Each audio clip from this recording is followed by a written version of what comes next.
Hi guys, welcome to Chahid classes. I am Chanchal Yadav. Today in this video we will discuss class 9 science chapter 1 matter in our surrounding.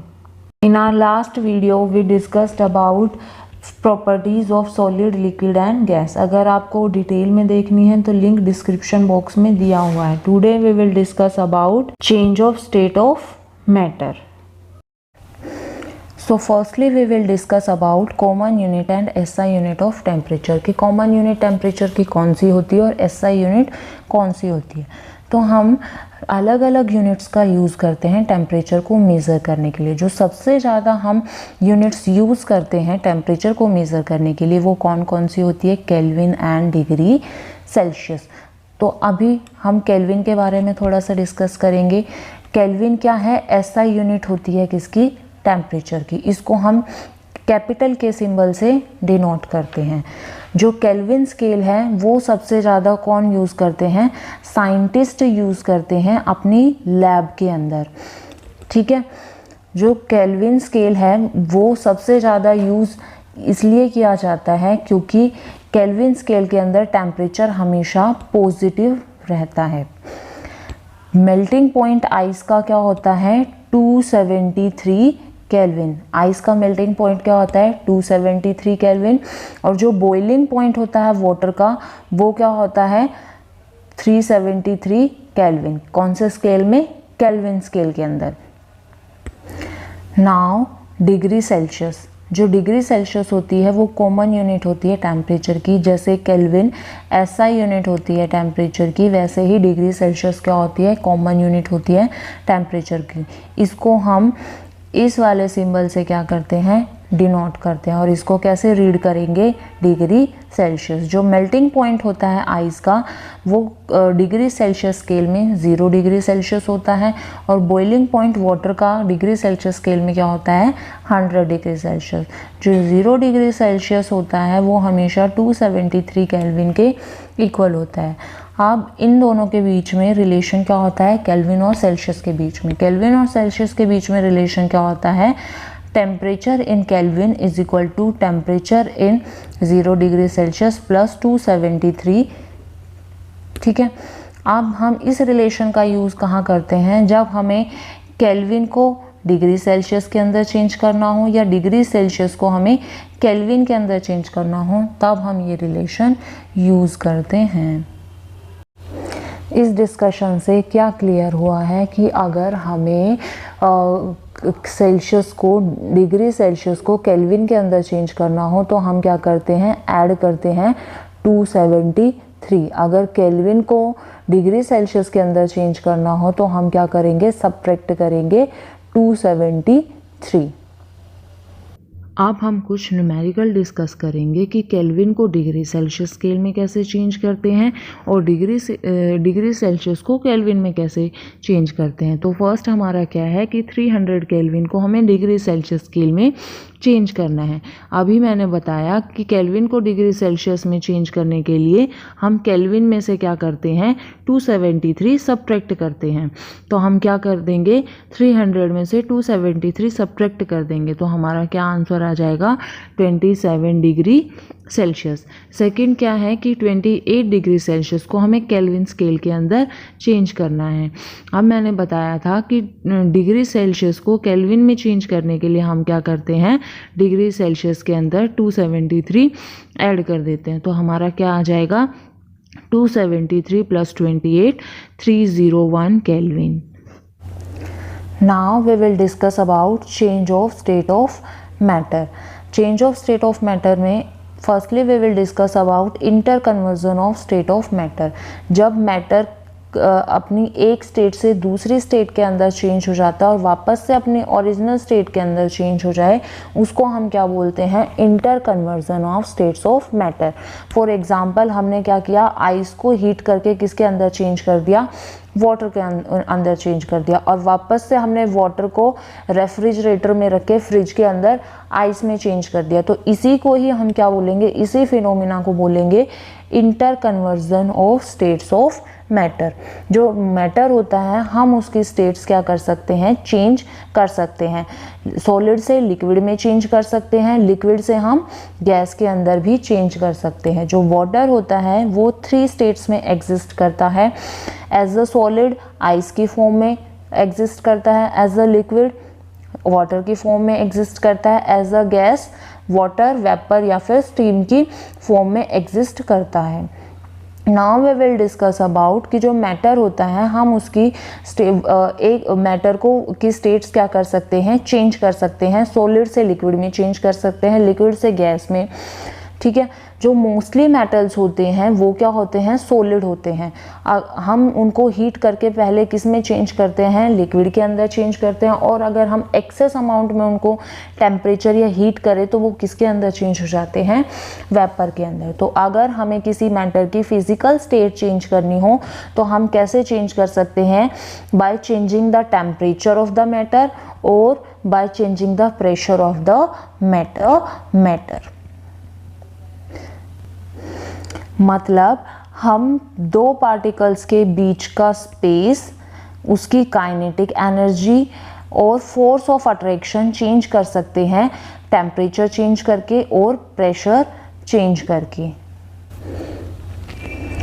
Now we will discuss about effect of change of temperature, कि हम किसी substance का temperature change कर रहे हैं तो उसके ऊपर क्या इफ़ेक्ट होता है। फर्स्ट, जब हम सॉलिड को लिक्विड के अंदर चेंज करते हैं तो उसमें सब्सटेंस में क्या इफ़ेक्ट होता है। तो जब हम सॉलिड को लिक्विड के अंदर, कोई भी सॉलिड सब्सटेंस को हीट करके लिक्विड के अंदर चेंज करते हैं, उस प्रोसेस को क्या बोलते हैं, मेल्टिंग या फिर फ्यूज़न। क्या बोलेंगे, मेल्टिंग और fusion. For example ice cube, कि जब हमने आइस क्यूब को हीट किया और लिक्विड के अंदर चेंज किया तो इस प्रोसेस को हम क्या बोलेंगे, मेल्टिंग और फ्यूज़न। कोई भी सब्सटेंस का जो मेल्टिंग होता है वो हमेशा फिक्स्ड टेम्परेचर पे होता है। कोई भी सब्सटेंस मेल्ट, सॉलिड सब्सटेंस एक फिक्स्ड टेम्परेचर पर ही क्या करते हैं, मेल्ट करते हैं। लाइक आइस का जो मेल्टिंग पॉइंट होता है वो क्या होता है, 0 डिग्री सेल्सियस। ये हमेशा ही क्या होता है, 0 डिग्री सेल्सियस ही होता है। फिर नेक्स्ट, जो टेम्परेचर, वो टेम्परेचर जिसके ऊपर सॉलिड सब्सटेंस मेल्ट करे और किसके अंदर चेंज हो जाए, लिक्विड के अंदर चेंज हो जाए, उस टेम्परेचर को हम क्या बोलते हैं, melting point of the substance. क्या बोलेंगे, उस टेम्परेचर को melting point of the substance. For example, जो मेल्टिंग पॉइंट होता है आइस का वो 0 डिग्री सेल्सियस होता है, और मेल्टिंग पॉइंट आयरन का क्या होता है, 1535 डिग्री सेल्सियस। जो मेल्टिंग पॉइंट होता है सब्सटेंस का वो हमें फोर्स ऑफ अट्रैक्शन के बारे में बताता है।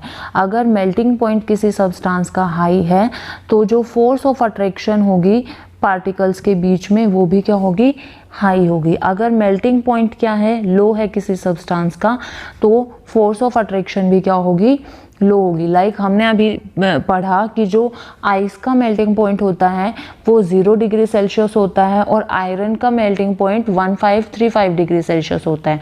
तो यहाँ पे फोर्स ऑफ अट्रैक्शन किसके अंदर ज़्यादा होगी, आयरन के पार्टिकल्स के बीच में ज़्यादा होगी देन आइस। ठीक है। नाउ अ क्वेश्चन अराइज कि जो सॉलिड सब्सटेंस होते हैं वो कैसे लिक्विड के अंदर चेंज होते हैं। जैसे ही हम सॉलिड सब्सटेंस को हीट करेंगे तो जो काइनेटिक एनर्जी है सॉलिड पार्टिकल्स के बीच में वो क्या हो जाएगी, इंक्रीज होने लगेगी। जैसे काइनेटिक एनर्जी इंक्रीज होगी तो क्या होगा, पार्टिकल्स मूव करने लगेंगे तो उनके फोर्स ऑफ अट्रैक्शन क्या होगी, कम हो जाएंगी और वो अपनी पोजीशन चेंज करना शुरू कर देंगे। पहले वो वाइब्रेट होंगे और फिर क्या करेंगे, अपनी पोजीशन चेंज करना शुरू कर देंगे। जैसे जैसे हम हीट बढ़ाएंगे पार्टिकल्स क्या हो जाएंगे, फोर्स ऑफ अट्रैक्शन से फ्री हो जाएंगे और वो किसके अंदर चेंज हो जाएंगे, लिक्विड के अंदर चेंज हो जाएंगे। नाउ वी विल डिस्कस जब लिक्विड गैस के अंदर चेंज होता है तो उस प्रोसेस को क्या बोलते हैं? जब लिक्विड गैस के अंदर चेंज होता है, जब हम उसको हीट देंगे तो उस प्रोसेस को हम क्या बोलेंगे? बॉइलिंग या फिर वेपराइजेशन। फॉर एग्जांपल वाटर को जब हम हीट देते हैं और वो किसके अंदर चेंज हो जाता है? वेपर के अंदर, तो इस प्रोसेस को हम क्या बोलते हैं? बॉइलिंग या फिर वेपराइजेशन। किसी भी लिक्विड सब्सटेंस का बॉइलिंग एक फिक्स्ड टेम्परेचर पे होता है। किसी भी लिक्विड सब्सटेंस का जो वेपराइजेशन पॉइंट या फिर बॉइलिंग पॉइंट है वो हमेशा एक फिक्स्ड टेम्परेचर पे होता है। लाइक जो बॉइलिंग पॉइंट है वाटर का वो हमेशा 100 डिग्री सेल्सियस पर ही होता है। अल्कोहल का हमेशा 78 डिग्री सेल्सियस पर ही होता है। जिस टेम्परेचर पे लिक्विड सब्सटेंस बॉईल होता है और गैस के अंदर चेंज होता है, उस टेम्परेचर को हम क्या बोलेंगे? Boiling point of the substance. किसी भी सब्सटेंस का बॉइलिंग पॉइंट क्या मेज़र करता है कि सब्सटेंस के अंदर फोर्स ऑफ अट्रैक्शन किस टाइप का है, ज़्यादा है या फिर कम है। अगर बॉइलिंग पॉइंट क्या है? हाई है, तो फोर्स ऑफ अट्रैक्शन मतलब वहाँ क्या है? फोर्स ऑफ अट्रैक्शन भी उस सब्सटेंस के पार्टिकल्स के बीच में ज़्यादा है। अगर बॉइलिंग पॉइंट लो है किसी सब्सटेंस का, मतलब फोर्स ऑफ अट्रैक्शन उस सब्सटेंस के पार्टिकल्स के बीच में क्या है?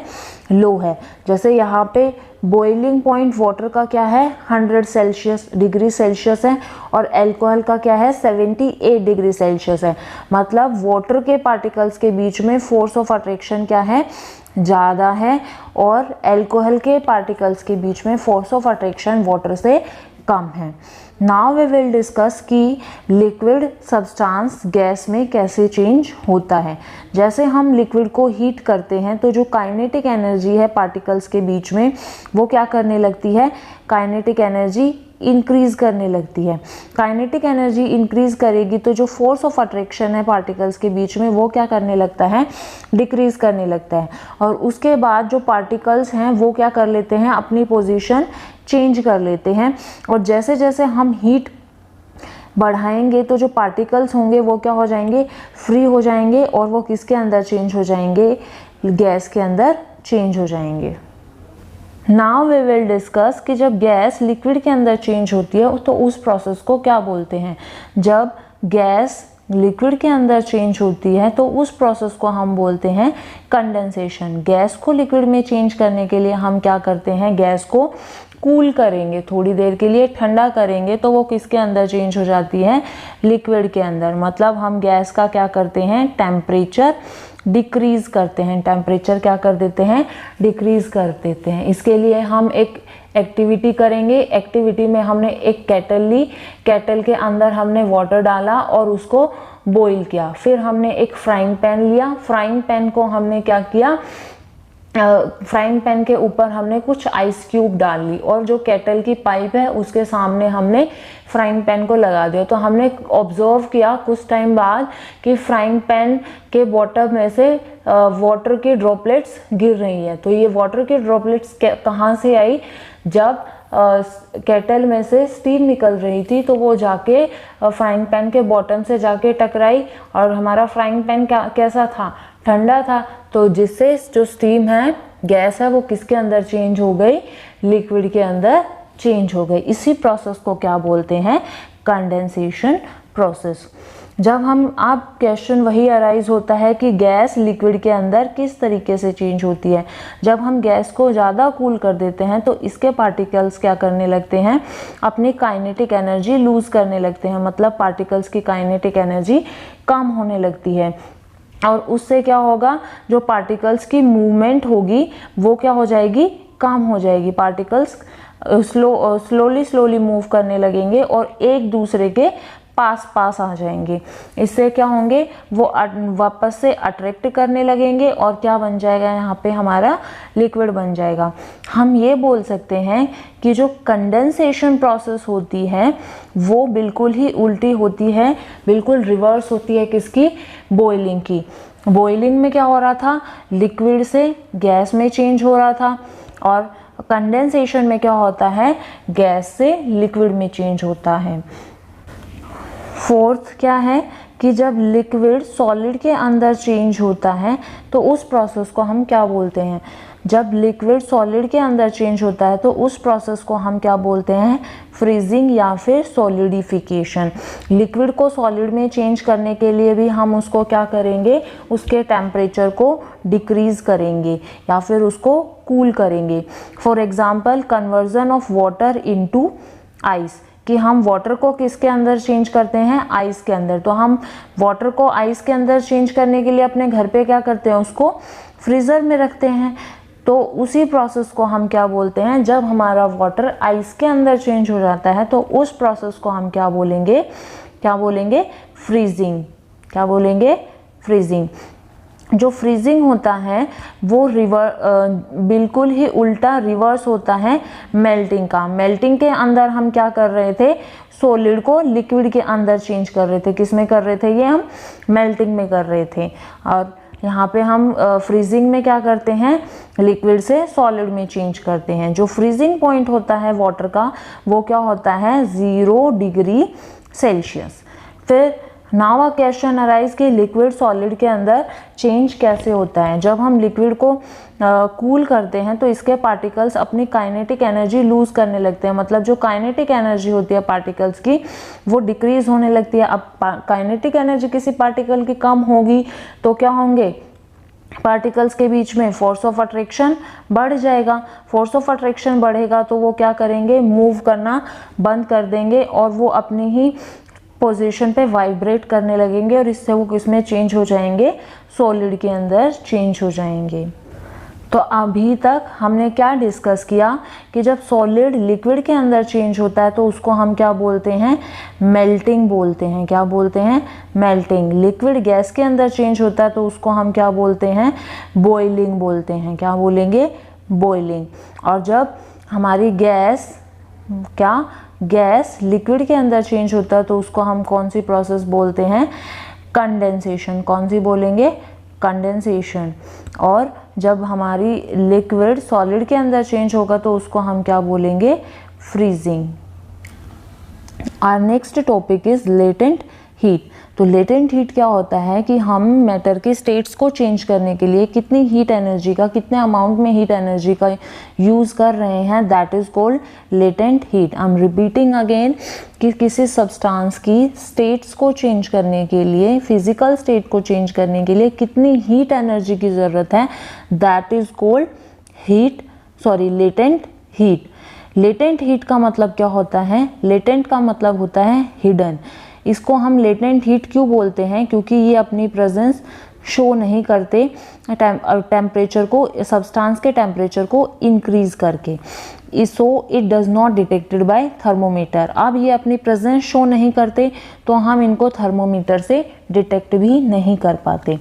ये जो लेटेंट हीट होती है वो 2 टाइप की होती है। फर्स्ट टाइप कौन सा है? Latent heat of fusion. Latent heat of fusion क्या होता है कि 1 किलोग्राम सॉलिड को लिक्विड में चेंज करने के लिए कितने अमाउंट में हीट की ज़रूरत होती है, that is called latent heat of fusion. कि 1 किलोग्राम सॉलिड को लिक्विड में चेंज करने के लिए कितने अमाउंट की हीट की ज़रूरत होती है, that is called latent heat of fusion.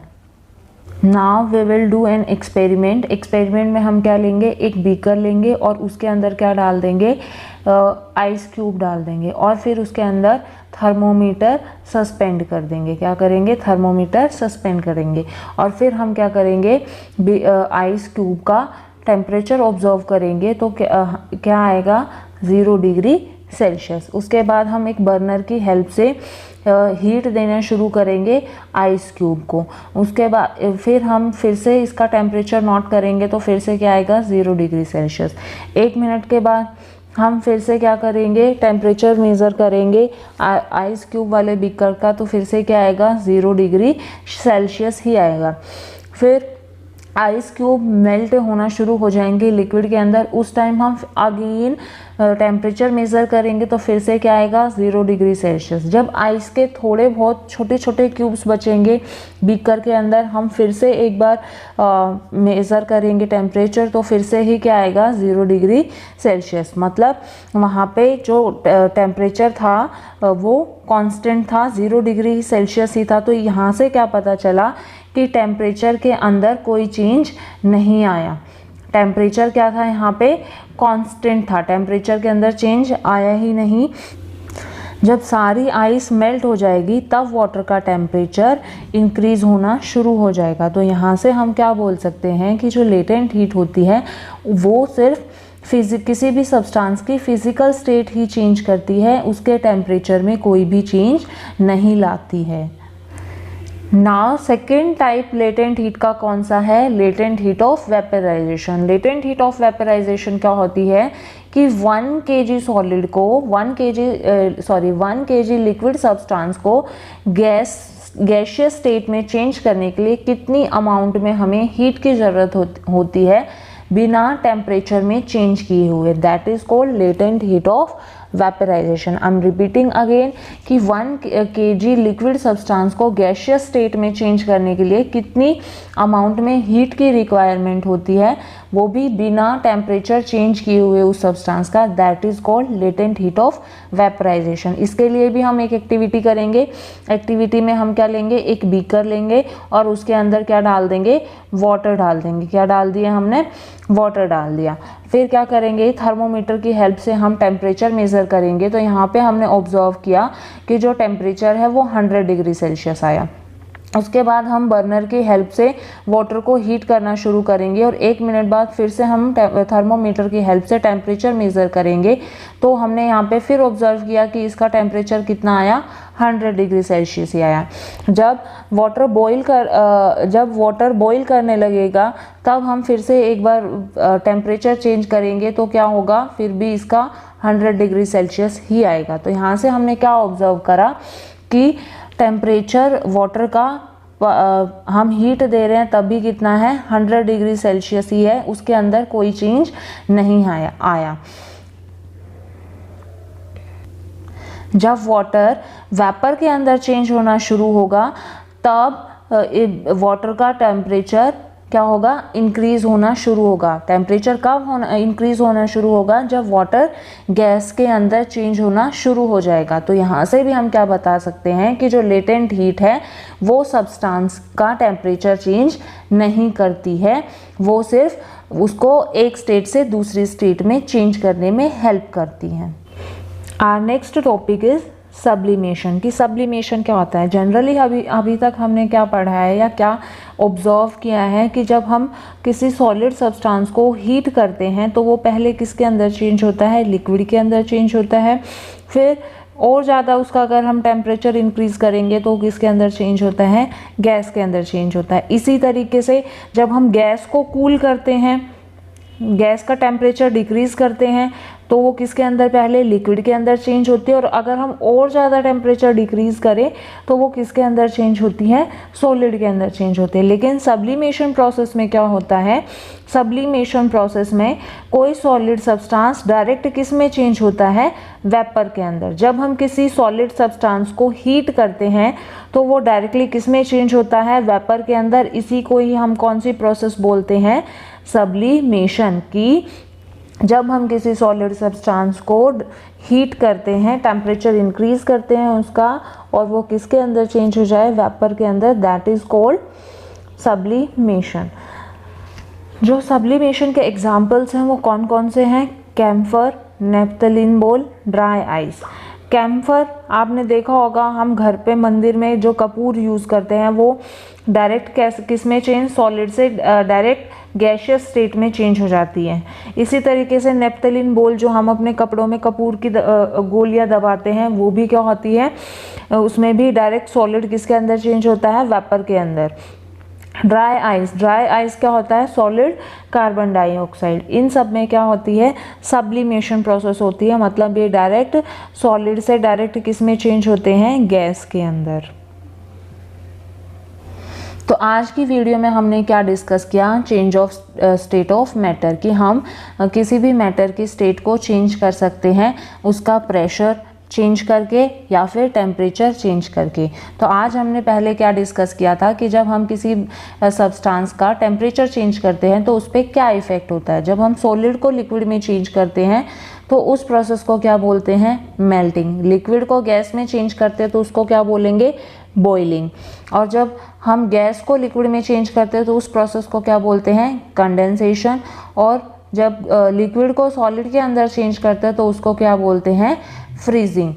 लेकिन जब हम सॉलिड को डायरेक्ट गैस के अंदर चेंज करते हैं या गैस को डायरेक्ट सॉलिड के अंदर चेंज करते हैं उस प्रोसेस को क्या बोलते हैं, सब्लिमेशन।